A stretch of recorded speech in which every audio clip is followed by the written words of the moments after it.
Friends, welcome to our YouTube channel competition math point. दोस्तों, हम लोगों ने एसएससी किरण प्रकाशन बुक के औसत को स्टार्ट किया था, जिसमें हम लोगों ने 20 नंबर प्रश्न तक देखा था। आज हम लोग 21 नंबर प्रश्न से देखेंगे।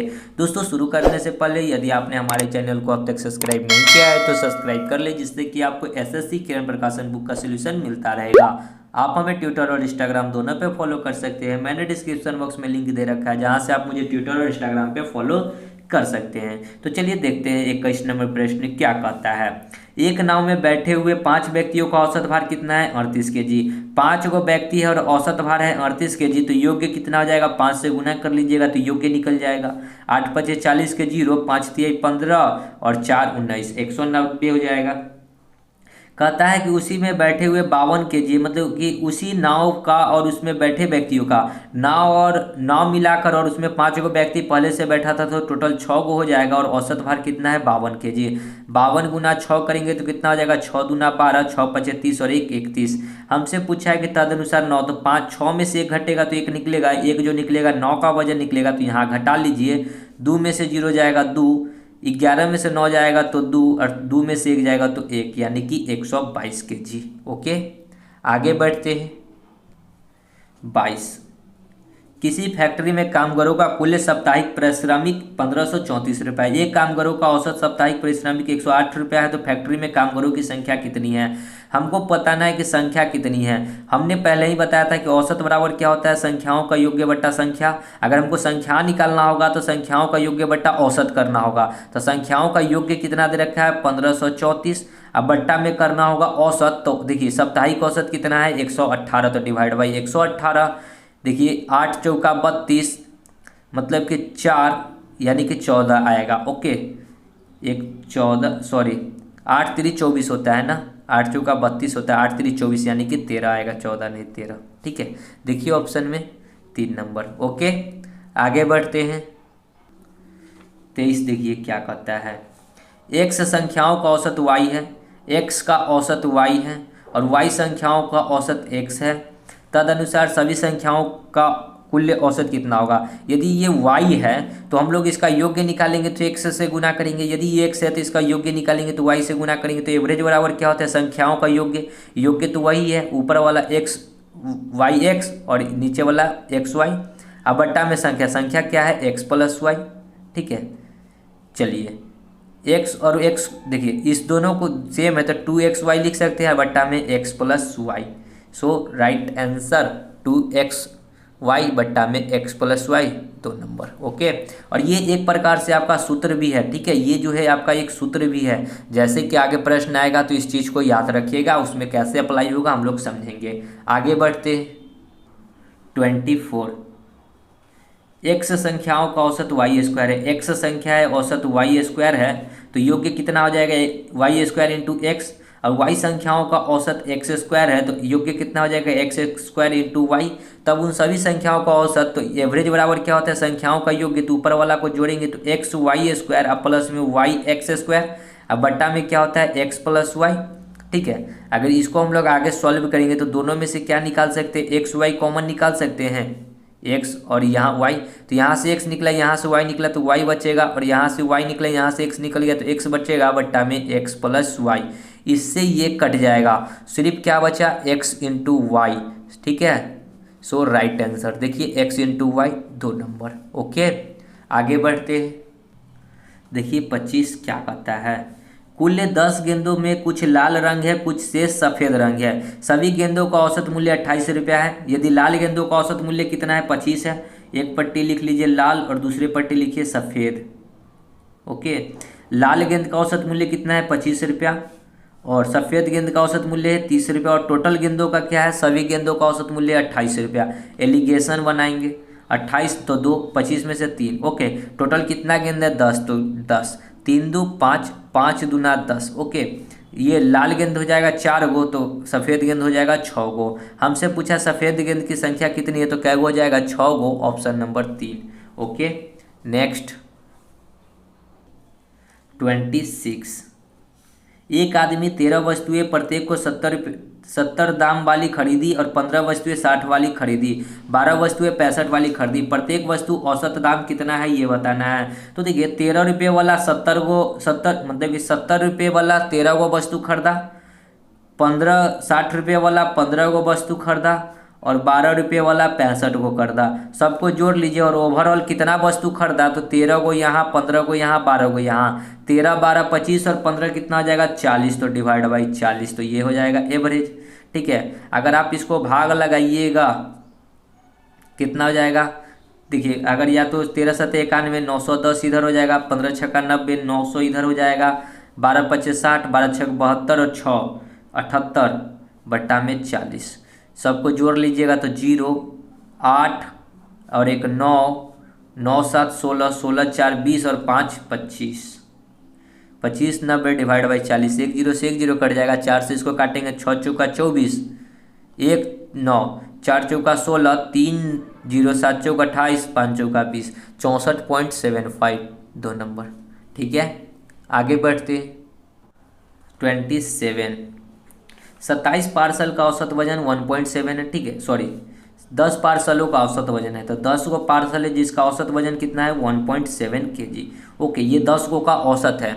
कहता है कि एक नया पार्सल मिलाया गया, तो नया पार्सल मिलाया गया तो टोटल कितना हो जाएगा 11 को। और कहता है कि औसत वजन 10 ग्राम घट जाता है। 10 ग्राम घटने का मतलब क्या है कि टोटल जो 10 गो था पहले सभी में 10 ग्राम घट जाता है, यानी कि 60 ग्राम घट जाता है, तो 60 ये ग्राम में, इसको केजी में कन्वर्ट करेंगे तो 1000, 1 0 से 1 0, 1 0 से 1 0, और ये कितने में डिवाइड होगा, टोटल पहले कितना था 1.7, अब माइनस कर लेंगे 6 बट्टा में 10 यानी कि 0.6, और ये कितना में डिवाइड होगा तो टोटल 11 में, तो गुना 11। ओके, 1.7 माइनस 11 छक 66, 0.66 हो जाएगा। घटाएंगे तो कितना आ जाएगा, यहाँ पे 10 में से 6 जाएगा तो 4, ये 6 में से 4 जाएगा, 6 में से 6 जाएगा 0 पॉइंट है तो 0.1, यानी कि कितना हो जाएगा 1.01। नए पार्सल का जो वजन था 1.04 kg था। ठीक है, या फिर आप इसको इस प्रकार भी कर सकते हैं, देखिए 10 को का वजन कितना है 1.7 kg, तो ओवरऑल कितना हो जाएगा 10 से भाग कर गुना करेंगे तो ये पॉइंट से ये पॉइंट कट जाएगा, तो बचेगा कितना 17 kg। ओके, जब एक और आया तो वजन क्या कहता है कि 60 ग्राम कम हो गया। 60 ग्राम कम होने का मतलब कितना है कि 1.7 kg से कितना हो जाएगा, 1.7 kg में से घटाएंगे 60 ग्राम यानी कि 0.6, तो कितना हो जाएगा जी 1.1, यानी कि अब औसत ग्राम कितना हो जाएगा 1.1, और इंटू में 11 है तो 11। ओके, तो 11 का अगर टोटली निकालेंगे योग्य तो कितना जाएगा 11 कम 11, 11 कम 11 और 1 12। ठीक है, देखिए कहीं पे छोटा सा मिस्टेक हो रहा है। जब 60 ग्राम घटेगा तो 0.6 बट्टा में होगा 1000, 1 0 से यानी कि 0.06 होगा, 06 होगा। ओके, अब इसको अगर घटाएंगे तो यहाँ पे पॉइंट लगाएंगे, 10 में से 6 जाएगा तो 4। ओके, ये हो जाएगा 6 64 हो जाएगा, तो अब यहाँ पे आएगा कितना 64, गुना करिए 11 चौक 44, 11 छक 66 और 4 70 के 0 पॉइंट है तो पॉइंट 11 का 11 और 7 कितना हो जाएगा 18। ठीक है, 18.04। अब इस दोनों का अंतर देखिए, तो अंतर देखेंगे तो 18.04 में से 17 घटाएंगे तो 1.04 बचेगा। ओके, आगे बढ़ते हैं, देखिए 28, 0 2 और 4 द्वारा बनी बृहत्तम और 3 अंकीय लघुत्तम संख्याओं का औसत बताना है। तो एवरेज बराबर क्या होता है, संख्याओं का योग। तो सबसे पहले एक बड़ी संख्या बने तो सबसे बड़ी संख्या होगा 4, फिर 2 तब 0, और एक छोटी संख्या बनाना है तो पहले 2 लीजिए, उसके बाद 0 लीजिए, तब 4 लीजिए, क्योंकि हमको 3 अंक का बनाना है। अगर पहले 0 ले लीजिएगा तो 2 4 हो जाएगा 2 अंकों की संख्या, और इसी का औसत बताना है तो डिवाइड बाई 2। इसको 2 से काटेंगे तो 21 दूना 42, 210, इसको काटेंगे तो कितना बार में 102, 200 100 312 हो जाएगा राइट आंसर, 1 नंबर। आगे बढ़ते हैं, देखिए 29 क्या कहता है प्रश्न। एक परिवार का वर्ष के पहले 3 महीने का औसत वार्षिक खर्च 2200 रुपया है। पहले 3 मंथ का जो है वार्षिक खर्च कितना है 2200 है। ओके, कहता है कि अगले 4 महीने का है 2550 रुपया, अगले 4 महीने का कितना है 2550, अंतिम 5 महीने का है 3120, अंतिम 5 महीने का कितना है 3120। तदनुसार पूरे वर्ष की कुल बचत 1260 रही हो तो औसत मासिक आय कितनी है ये बतानी है। तो हमको क्या कह रहा है कि ये क्या है, 2200 रुपया खर्च है, ये भी खर्च है, ये भी खर्च है, और उसका बचत जो दे रखा है 1260 रुपया दे रखा है, वो कितने का, पूरे वर्ष का। तो पहले हम लोग देख लेते हैं कि पूरे वर्ष में उसने खर्च कितना किया। तो 2200 रुपया एक महीना में खर्च किया, तो टोटल 3 महीना में कितना करेगा, 22×3 = 66, 6600 रुपया। 25 गुना में 4 कर लेंगे तो कितना हो जाएगा, 25 चौका 100, यानी कि 10,000, और यानी कि यहाँ हो जाएगा 10,200। ओके, इसको अगर गुना करेंगे 5 से तो कितना हो जाएगा, 0, 5 दूना 10, 5 एकम 5 और 1 6, और 5 तिहाई 15, 15,600। ओके, अगर इस तीनों को जोड़ लेंगे तो हमको पता चलेगा कि 5 4 9 3 12 मंथ में, महीना में कितना उसने खर्च किया सो पता चल जाएगा। 0 0 6 2 8 6 8 6 14, 5 6 11 और 1 12 और 3 32,400, यानी कि उसने कितना खर्च किया, 32,400। ये खर्च है, ठीक है, ये क्या है, खर्च है। अब हमको कहता क्या है कि पूरे वर्ष की उसकी बचत जो है 1260 रुपया है, यानी कि एक वर्ष मतलब कि एक महीने, पूरे वर्ष में उसने कुल बचत किया 1260 रुपया। तो एक महीना में उसने बचत किया 1260 रुपया, सॉरी ये पूरा साल में बचत किया, एक महीना में नहीं, पूरे वर्ष में, मतलब एक साल में, एक साल में, यानी कि 12 महीना में उसका बचत कितना है, 1260 रुपया। तो आय हमको पूछा है आय, तो आय क्या होता है, आय होता है, देखिए आय होता है खर्च प्लस बचत, खर्च प्लस बचत। कहने का मतलब है कि यदि आप 100 रुपया कमा रहे हैं तो उसमें से अगर 20 रुपया खर्च कर रहे हैं तो 80 रुपया बचाइएगा, यदि अगर 80 खर्च कीजिएगा तो 20 रुपया बचाइएगा। तो आय क्या होता है, खर्च एवं बचत का प्लस होता है, मतलब कि आय जो होता है खर्च और जो बचत होगा उसी का योग्य होता है। खर्च है 12,400, बचत है 1260, तो उसका आय कितना हो जाएगा, हमसे पूछा है आय हो जाएगा 12 महीने का आय जो होगा कितना हो जाएगा, 0 6 4 2 6 2 1 3 3 33 66 0 हो जाएगा उसका आय। यानी कि ये 12 महीना का है, हमको एवरेज बताना है। तो एवरेज बताना है तो 33 66 0 डिवाइड बाई 12, 12 से काटेंगे, 12 दूना 24, 6 3 9, 12 5 60, 12 6 72, 12 7 84, 12 8 96, फिर 0, 12 5 60, यानी कि कितना आ जाएगा, 2805। देखिए ऑप्शन में है क्या, 2805, 3 नंबर, ठीक है। आगे बढ़ते हैं। 30, एक परीक्षा में छात्रों के एक समूह के प्राप्तांक का समांतर माध्य 52 था, ठीक है। कोई छात्र था जिसका माध्य मतलब औसत 52 था, उनमें से सबसे अच्छे 20% छात्र को औसत 80 अंक मिले, और उनमें से सबसे खराब 25% छात्र को औसतन 31 अंक मिले। शेष 55% छात्रों के प्राप्तांक का औसत क्या था, ये हमको बताना है, ठीक है। तो देखिए मान लीजिए कि 20% छात्र को कितना मिला, 80 मिला, ओके। फिर 25% को कितना मिला, 31 मिला, और ओवरऑल, और तीसरा जो है क्या है, 55%। तो 55% को कितना मिला, तो एक्स मान लेते हैं कि एक्स मिला। ओवरऑल कितना था, ओवरऑल को 52% मिला। तो ओवरऑल 52 गुना में टोटल कितना हो जाएगा, 20 25 45 55 100, ओवरऑल हो जाएगा 100 से गुना, ओके। यहाँ हो जाएगा 55x बराबर, यहाँ हो जाएगा 5200। अब माइनस में ये सब गुना होकर इधर आकर घट जाएगा, ठीक है। तो कितना हो जाएगा, इधर गुना करेंगे तो 8 दूना 16 पर 1600, अब माइनस हो जाएगा 25 से कम 25 के 5, 25 तिहाई 75, और 25 तिहाई 75 2 77, हो गया 775। चलिए 52 में से 16 जाएगा तो 6 में से 2, देखिए 0 0, 12 में से 6 जाएगा 6, ये 4 में से 1 जाएगा 3, 3600 में से फिर 775 घटा लीजिए, 10 में से 5 जाएगा 5, 9 में से 7 जाएगा 2, ये हो जाएगा 5 में से 7 नहीं घटेगा, 15 में से 7 जाएगा तो 8 7 15, ये 2, यानी कि 55x बराबर कितना हो जाएगा, 28 25, कटेगा कितना से, 5 से काट लीजिए, 11 5 55, इसको 5 से काट लेंगे तो 6 5 30, 3 2, फिर 6 5 30, 2 5 50 25, फिर 11 से इसको काटेंगे तो x बराबर कितना जाएगा, 11 6 66, फिर देखिए 11 6 66 मतलब कि 60 बार में लगेगा, फिर पॉइंट नहीं लगेगा तो 5 0, 11 चौक 44, कटा हुआ सही है ना, 11 5 55, 5 से काटे थे, सॉरी 5 से काटे थे 50 25, ठीक है, क्योंकि 50 25 से ना होगा। 25 3 2 6 पचे 30, 3 2 32, 2 5 50 25, यानी कि 565 होता, 665 नहीं। फिर अब 11 से काटेंगे तो 11 पचे 55, 55 1 5 11 कम 11 4 0 11 तिया 33, यानी कि 51.3% के अप्रॉक्स देखिए है क्या 51.3। तो यहाँ लगभग में दे रखा है 2 नंबर ऑप्शन 11 51.3। ओके आगे बढ़ते हैं।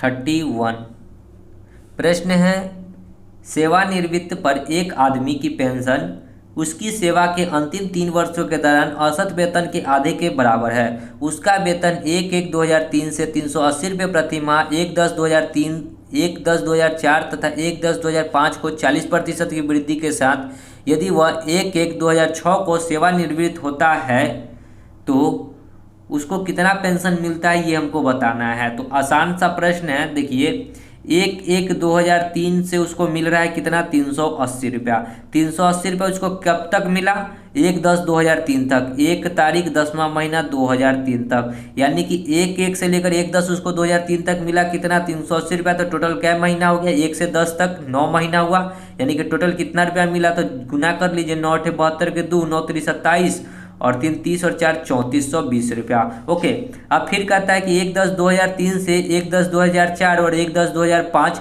को 40% की वृद्धि हुई। 40% की वृद्धि होगा तो देखिए अगला कहाँ गया 1/10/2004, 1/10/2005 और वो कब रिटायर हुआ तो 1/1/2006 को रिटायर हुआ, ठीक है, यानी कि उसका कै गो टर्म बना 4 गो। अब देखिए यानी कि 2003 से 2004 देखिए ना 2003 से 2004 के बीच में उसको 40% की वृद्धि हुई, मतलब कि 40 रुपया उसको बढ़ा। 40% वृद्धि मतलब क्या 40 रुपया बढ़ा। पहले 380 रुपया था, अब 40 रुपया बढ़ेगा तो कितना हो जाएगा 420। और ये क्या महीना तो देखिए 2003 से 2004 में गया तो टोटल 12 महीना, तो 12 से गुना कितना हो जाएगा 0, 12 दूना 24, 12 चौक 48 2 50, यानी कि यहाँ कितना मिला उसको 12 महीना में 5040 रुपया। उसके फिर यहाँ से उसको फिर 40% की वृद्धि होगी, तो 40% की वृद्धि होगी तो कितना हो जाएगा यहाँ 460 रुपया। और यहाँ से यहाँ तक मिलेगा 2005 तक उसको, यानी कि 10 टोटल यहाँ भी 12 महीना मिला। ओके 0, 12 चौक 72, 12 चौक 48 और 2 50 और 5 55, यहाँ मिला 5520 रुपया। फिर इसके बाद इसको 40% की वृद्धि हुई, 40% की वृद्धि होगा तो अब कितना हो जाएगा 500 हो जाएगा। और यहाँ पे कितना महीना मिलेगा तो 2010 से लेकर 2000 जैसे कि 2005 में से लेकर 2006 के बीच में क्या महीना का डिफरेंस है तो 10 महीना में, इसमें 10 में 2 जोड़ेंगे तो 12 मंथ ही पूर जाएगा और 1 मंथ इधर, यानी कि 2 और 1 3 मंथ, तो 3 मंथ इधर मिला तो कितना आ जाएगा 500 तिहाई 1500। ओके टोटल देखिए कि कितना महीना हुआ 12 दूना 24 और 9 24 9 33 3 36, 36 मंथ में उसने टोटल कितना रुपया अर्जित किया 0, 4 2 6 2 8, 5 5 10 4 14, 5 1 6, 6 3 9 5 14 और 1 15, 15,480 रुपया। ओके तो एवरेज बताना है, तो एवरेज बराबर कितना आ जाएगा 15,480 डिवाइड बाई 36, 18 दूना 36, 18 से इसको काटेंगे तो 18 5 90, 18 6 108, 18 8 126 और फिर 18 8 18 नमा 154 होता है, नहीं 18 8 8 8 144। देखिए ना हम लोग सिंपली से काट लेते हैं कितना से 6 से काटते हैं 6 या 1 36, इसको 6 से काटेंगे 6 दूना 12, 3 4 6 5 30, 8 6 48 0, फिर 6 से इसको काट लेंगे कितना बार में ये कटेगा 6 चौका 24, 1 8 6 3 18 0, यानी कि उसका एवरेज कितना हुआ 430 रुपया। अब प्रश्न के अकॉर्डिंग देखिए सबसे ऊपर में क्या कर रहा है कि 3 वर्षों के दौरान औसत वेतन के आधे के बराबर है, औसत वेतन के आधे के बराबर, तो औसत का आधा कर दीजिए यानी कि कितना हो जाएगा 215 रुपया। सो इस क्वेश्चन का राइट आंसर क्या होगा 215 रुपया, 2 नंबर। ओके आगे बढ़ते हैं। 32 8 संख्याओं का औसत 27 है। 8 को संख्या है जिसका औसत कितना है 27 है। प्रत्येक संख्या को 8 से गुना किया जाए तो संख्या का नया समुच्चय का औसत कितना हो जाएगा। प्रत्येक संख्या को 8 से गुना किया जाए तो औसत में 8 से गुना कीजिए। ओके कितना हो जाएगा 8 7 56 के 6, 8 दूना 16 और 5 21 216 हो जाएगा, यानी कि नया जो औसत हो जाएगा कितना हो जाएगा 216 डायरेक्ट 4 नंबर। ओके, आगे बढ़ते हैं। 33, एक समान भार के 50 बक्से एक कैरी वैन में चढ़ाए गए। अंततः प्रत्येक 105 किलो भार वाले 5 अन्य बक्से भी चढ़ाए गए, जिनमें से सभी 55 बक्सों का औसत भार 95 किलो हो गया। तदनुसार पूर्व में चढ़ाए गए 50 बक्सों का प्रत्येक का भार कितना था वो बताना है। तो आप इसको एलिगेशन से भी कर सकते हैं, और जो आसान सा तरीका है जो मैंने शुरू से पढ़ते हुए आ रहा है गुना करके, ठीक है। तो 50 गो बक्सा का भार मान लीजिए कि x kg रहा होगा, ठीक है। 50 बक्से में प्रत्येक का भार पूछा है तो हम मान लेते हैं कि x kg रहा होगा। ओके, फिर 5 गो अन्य बक्सा चढ़ाया गया जिसका भार कितना था 105 kg। ओवरऑल कितना हो गया देखिए, 50 गो बक्सा और 5 गो बक्सा 55 गो, और यहाँ बोल भी रहा है कि टोटल 55 बक्सों का औसत भार कितना हो जाता है 95 kg, तो 95। ओके, अब इसी को सॉल्व कर लीजिए, x का वैल्यू निकालिए, आपका आंसर आ जाएगा।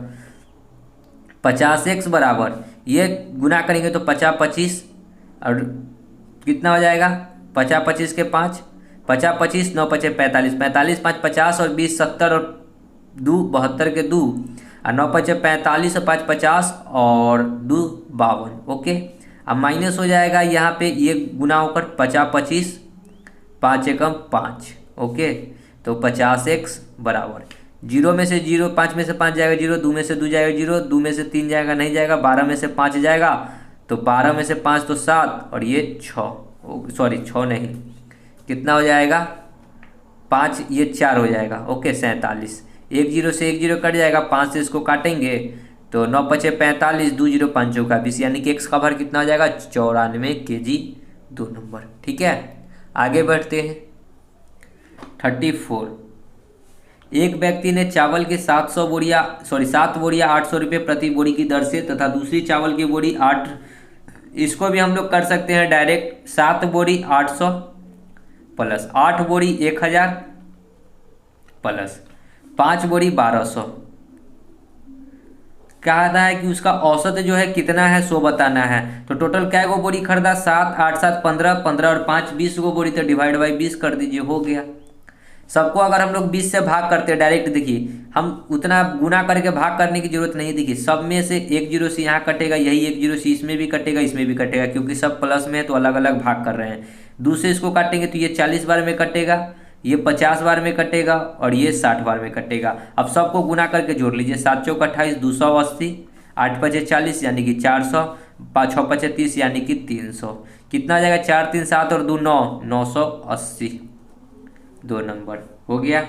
आगे बढ़ते हैं, देखिए 35, पी क्यू की औसत मासिक आय, पी और क्यू की जो मासिक आय है कितना है 50 50 है, तो ये 2 गो संख्या है तो 2 से गुना कर लेते हैं तो योग्य हो जाएगा, कितना हो जाएगा 0, 2 के 0 से 0, 5 दूना 10 के 0 यानी कि 10 से हो जाएगा, फिर 5 दूना 10 यानी कि 10,100 हो गया। ओके, फिर क्या कहता है क्यू प्लस आर की औसत आय जो है 62 50 है, तो इसको भी 2 से गुना कर लेते तो योग्य हो जाएगा 0, 5 दूना 10, 2 दूना 4 और 1 5, 6 दूना 12। ओके, फिर क्या कहता है पी और आर की औसत आयु, पी और आर की औसत आयु कितना है 5200 है, तो इसको भी 2 से गुना कर लेते तो कितना हो जाएगा 0 0 4, 5 दूना 10।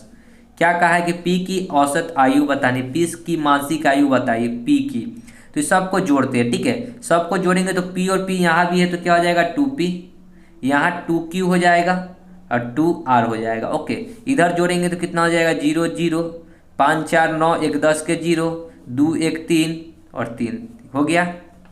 तीनों में से 2 को कॉमन लेंगे तो p plus Q plus r बराबर 3 3 0 0 0, 2 से इसको काटेंगे 1, 6 दूना 12, 5 दूना 10 पर 00। ओके, यानी कि 16500। हमसे p का मान बताना है तो क्यू आर हटाना होगा, तो q और r का देखिए मानसिक आय कितना है 12500, यानी कि p निकालेंगे तो क्यू आर का वैल्यू इधर आकर घटेगा तो 16500 में से 12500 घटा दीजिए, 0 0 0, 6 में से 2 जाएगा तो 4 यानी कि 4000। मानसिक आय कितना है p का 4000, 2 नंबर।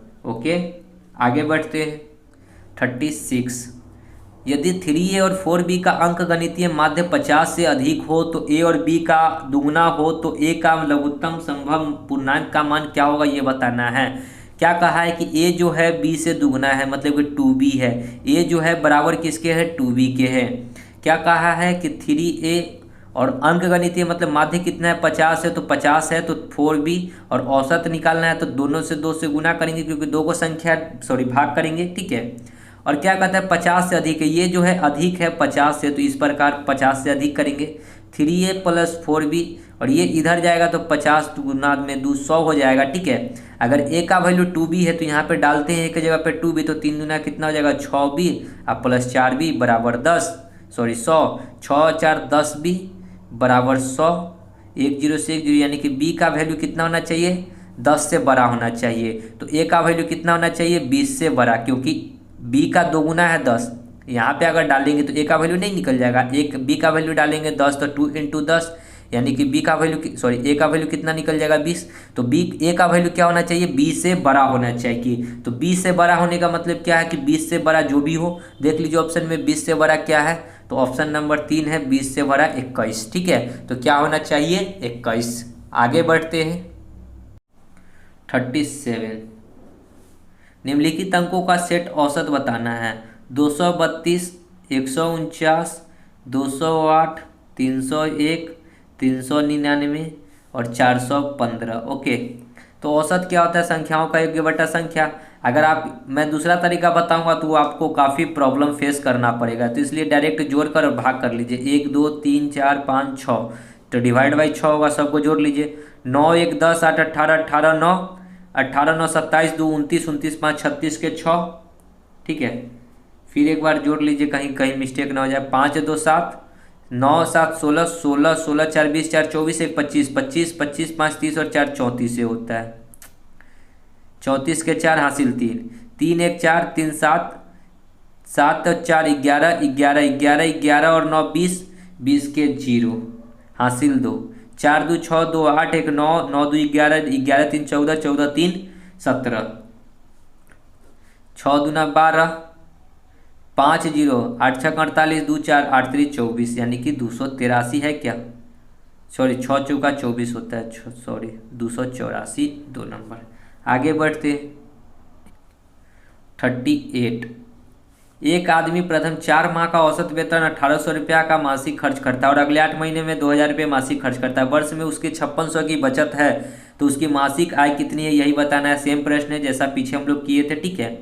तो प्रथम 4 मंथ का कितना है, 1800 रुपया है, तो योग्य कितना हो जाएगा, 18 चौक 72, 7200। ओके, फिर कहता है कि अगले 8 मंथ का खर्च है 2000 रुपया, तो योग्य कितना हो जाएगा, 16000 रुपया। ओके, फिर कहता है कि बचत है, तो पहले 12 मंथ में उसने कितना खर्च किया सो देख लेते हैं। 0 0 2 7 16 और 7 6 13, 1 और 1 2, यानी कि 23200 उसका खर्च है, जिसमें से कि उसने बचत कितना किया, 12 मंथ में उसका बचत जो है 5600 है। ओके, तो क्या करते हैं, आय के लिए जो भी खर्च है और बचत को जोड़ देते हैं। 0 0 6 2 8, 5 और 3 8 2, और इसको भाग कर दीजिए 12 से, क्योंकि हमको पूछा है औसत मासिक, मासिक मतलब महीने की, एक महीना का।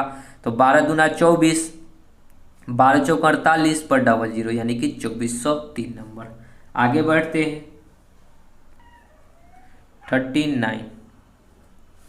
निम्नलिखित संख्याओं का अंक गणितीय माध्य क्या होगा, ये हमको बताना है। तो क्या कर सकते हैं, अब देखिए इतना बड़ा डाटा दे चुका है, तो अगर हम लोग एक चीज़ देख लेते हैं, ठीक है। औसत अगर हम लोग अपने मन से कुछ मान कर चलते हैं, छोड़िए हम लोग डायरेक्ट निकालते हैं, ठीक है। सबको जोड़ेंगे तो कितना आ जाएगा, 2 1 3 2 5 3 8, 8 3 11, 11 3 14, 4 18, 4 22, 22 4 26, 4 30, 5 35, 5 40, 5 45, 45 5 50, 5 55, 6 61, 6 67, 6 73, 6 79, 6 85, 85, 6 91, 91 में 7 98, 98 7 105, 7 112, 112 और 7 119, 119 और 7 126, 126 7 133 और 7 140, यानी कि सबको जोड़े तो कितना आया 140। डिवाइड बाई क्या वो संख्या है, 1 2 3 4 5 6 7 8 9 10 11 12 13 14 15 16 17 18 19 20 21 22 23 24 25 26 27 28। तो डिवाइड बाई 28। 14 दूना 2 से 10, 5 बार में, यानी कि एवरेज कितना आएगा 5 बार में, यानी कि 28 बचे होते हैं 140, तो 2 नंबर। ठीक है, आगे बढ़ते हैं। देखिए 40 क्या कहता है, 3 पे पावर 30, 3 पे पावर 60, 3 पे पावर 90 का अंक गणितीय माध्य क्या होगा ये बताना है। तो औसत बराबर क्या होता है, संख्याओं का योग्य बट्टा संख्या। संख्याओं का योग्य देखिए क्या है, इसी को जोड़ेंगे, 3 पे पावर 30, 3 पे पावर 60, 3 पे पावर 90। अब बट्टा में क्या को संख्या है, तो 1 2 3, तो डिवाइड बाई 3। ओके, ऊपर से हम लोग कुछ कॉमन ले सकते हैं, तो जी हाँ, अगर हम लोग इसी को देखिए, प्रश्न समझिए कि क्या कर सकते हैं। 3 को क्या लिख सकते हैं, 3 टू दी पावर 29, इंटू में 3 टू दी पावर 1 लिख सकते हैं। जब बेस सेम होता है तो पावर जुड़ जाता है, तो इसको हम लोग लिख सकते थे 3 टू दी पावर 30, यानी कि इसको अगर हम लोग आगे लिखना चाहें तो लिख सकते हैं 3 टू दी पावर 29 इंटू में 3 टू दी पावर 1। उसी प्रकार अगर 60 को लिखेंगे तो 3 टू दी पावर 59 इंटू में 3 to the power 1, base same है तो पावर जुड़ेगा तो इतना ही हो जाएगा। फिर इसी को लिखेंगे 3 टू दी पावर 89 इंटू में 3 to the power 1, divide by 3 है तो 3 3 3 3 तीनों में है तो 3 को कॉमन ले लेते हो, तो बचेगा क्या, 3 to the power 29, 3 to the power 59, 3 to the power 89, divide by 3, 3 से 3 कट जाएगा तो एवरेज क्या आ जाएगा, 3 पे पावर 29, 59, 89, जो कि 3 नंबर ऑप्शन है। ठीक है, आगे बढ़ते हैं। 41, 1 3 5 7 9 11 इन 25 संख्याओं का औसत कितना होगा। तो देखिए एक मैंने फॉर्मूला बताया था कि प्रथम n विषम संख्याओं का औसत, n विषम संख्याओं का औसत जो होता है n होता है। ओके, तो ये एक प्रकार से देखिए ये प्रथम ही है। ठीक है, प्रथम मतलब क्या, शुरू 1 से स्टार्ट हो रहा है, तो 1 3 5 7 जो है ना 25 तक के संख्याओं का, तो इसका भी आंसर कितना हो जाएगा, एवरेज 25 ही हो जाएगा, 2 नंबर। मैंने इसको प्रूव करके भी बताया था कि प्रथम n प्राकृतिक संख्याओं मतलब प्रथम n विषम संख्याओं का योग्य जो होता है उतना ही कैसे होता है, मतलब एवरेज उतना ही कैसे होता है। तो मैं आपको यहाँ तक का ही डाटा लेता हूँ। चलिए 5 को का लेता है, 1 3 5 7 और 9। मैंने क्या लिया, 1 2 3 4 5, तो ये प्रथम 5 को का औसत है, यानी कि औसत 5 ही होना चाहिए, क्योंकि 5 को संख्या है तो 5 ही होना चाहिए। तो एवरेज बराबर 9 7 16, 16 5 21, 3 24 और 1 25, डिवाइड बाई क्या हो जाएगा, 5 को संख्या तो 5, 5 से 25 कटेगा 5 बार, यानी कि 5 आ गया ना। तो जितना नंबर रहेगा ना एवरेज संख्या औसत का, प्रथम n संख्याओं का विषम n संख्याओं का औसत पूछेगा तो जो भी संख्या होगा उतना उसका औसत हो जाएगा। ठीक है, आगे बढ़ते हैं। 42, 12 संख्याओं का औसत 15 है, 12 को संख्या जिसका औसत 15 है, तो योग्यफल कितना हो जाएगा, 12 गुना में 15, 12 15 दूना 30, 15 एकम 15 3 18। ओके, कहता है कि पहली 2 संख्याओं का औसत 14 है, 2 को संख्या का औसत 14 है, तो संख्या योग्य कितना हो जाएगा 28, तो शेष संख्या होगा, तो इधर से 2 संख्या निकाल देंगे तो बचेगा कितना, 10 संख्या, और इधर घटा लेंगे तो कितना बचेगा, 10 में से 8 जाएगा 2, 7 में से 2 जाएगा तो 5 1, यानी कि कितना हो जाएगा एवरेज 15.2। देख लीजिए 15.2 कौन से ऑप्शन से आ रहा है, 2 नंबर। ठीक है, आगे बढ़ते हैं। 43, 8 संख्याओं का औसत 21 है। ओके, 8 को संख्या है, औसत 21 है, तो योग्य कितना हो जाएगा, 21 8 8 दूना 16 168। यदि प्रत्येक संख्या को 8 से गुना किया गया, ठीक है, तो देखिए इसको इस प्रकार नहीं, 8 को संख्याओं का औसत 21 है, तो 21 में ही 8 से गुना कर दीजिए, तो जो आएगा वो नया औसत हो जाएगा, यानी कि 168 हो जाएगा इसका नया औसत, 4 नंबर। ठीक है, आगे बढ़ते हैं अगले प्रश्न में। देखिए 44 क्या कहता है, 60 विद्यार्थियों की एक कक्षा में प्राप्त अंकों का औसत 65 है। 60 को विद्यार्थी है जिसमें पूरा 60 विद्यार्थियों का अंक कितना है, 65 है। आधे विद्यार्थियों द्वारा औसतन 85 अंक प्राप्त किए जाते हैं, तो शेष विद्यार्थियों द्वारा औसतन अंक कितने प्राप्त किए गए ये हमें बताना है। ठीक है, तो देखिए 60 को में से आधा का कितना है, आधा मतलब 30, 30 को का अंक कितना है 85 प्लस, फिर क्या कहता है कि आधा का कितना है अंक नहीं पता है तो x, जबकि टोटल का कितना है 65 है, तो 60 गुना में 65। ओके, 30x बराबर, इधर गुना करिएगा तो 0 6 5 30 के 0, 6 1 36 3 39, अब माइनस में ये वाला गुना होकर हो जाएगा, यानी कि 0 5 3 15 और 8 3 24 और 1 25, तो x बराबर 30, x बराबर कितना निकल कर आएगा 0, 10 में से 5 तो 5, ये 8 में से 5 तो 4, और ये 3 में से 2 तो 1, 1 0 से 1 0 कट जाएगा, 3 से ये कटेगा कितना बार में, 3 चौका 12, 2 5, 3 चौका 12, 2 5 पचा 25, सॉरी 6 चौका 24, पॉइंट में आएगा। 10 में से 0 में से 0 जाएगा 0, ये हो जाएगा 10 में से 5 जाएगा 5, ये 8, 8 में से 5 जाएगा तो 3 ना बचेगा, 135। ठीक है, तो 4 तिहाई 12, 1 5 5 तिहाई 15, तो x का वैल्यू कितना आ जाएगा 45। ठीक है, सो ऑप्शन नंबर 2। तो इसको आप एलिगेशन से भी कर सकते हैं। ओके, एलिगेशन से हम काहे नहीं, इसमें बहुत सारे प्रश्न को हम काहे नहीं एलिगेशन से बताए थे, उसका एक रीजन है। ठीक है, मैं इस प्रश्न में आपको एलिगेशन करके बता रहा हूँ। और ठीक है, तो क्या कहता है कि 60 को विद्यार्थी की कक्षा में औसत प्राप्तांक कितना है, 65 है, तो 65 तो आ जाएगा बीच का वैल्यू। ओके, क्योंकि टोटल बीच में है इसलिए 65। और कहता है कि आधे विद्यार्थी का 85, आधा विद्यार्थी मतलब कितना 30, आधा विद्यार्थी का 85 है तो शेष आधा का कितना होगा, यहाँ पे नहीं पता है तो x होगा। ओके, और इसका रेशियो कितना हो जाएगा 30-30 का, क्योंकि आधा आधा विद्यार्थी है तो 30-30 में डिवाइड होगा ना।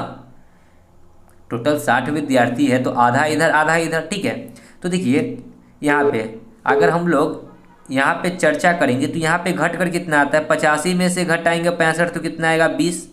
ठीक है, अगर देखा जाए तो एक बार बात बता रहे 20 आएगा, तो इधर भी 20 आना चाहिए क्योंकि आधे की बात चल रही है। ठीक है, आधे की बात चली तो इधर कितना वैल्यू डाले कि इधर घटाने पे 20 आ जाए। ओके, और एक संख्या जो होता है एलिगेशन में इससे बड़ा होता है, इससे एक छोटा होता है। 65 से एक संख्या छोटा मतलब क्या होना चाहिए यहाँ पे 45, तब ना 45 में से 65 में से 45 घटाएंगे तो यहाँ भी 20 आएगा। ठीक है, तो एलिगेशन का मतलब यही हुआ, आधा आधा मतलब कितना 1 1। ठीक है, काटने पे क्या आना चाहिए 1 1, तो यही होता है। तो इतना आपको सोचना पड़ता, इसलिए हम एलिगेशन नहीं बता रहे थे इस प्रश्न में। ठीक है, तो यहीं पे वीडियो को समाप्त करते हैं क्योंकि आगे जो है टाइप 6 है, तो टाइप 6 को हम लोग नेक्स्ट वीडियो में देखेंगे। तो मिलते हैं नेक्स्ट वीडियो में, तब तक के लिए धन्यवाद। जय हिंद, जय भारत, वंदे मातरम।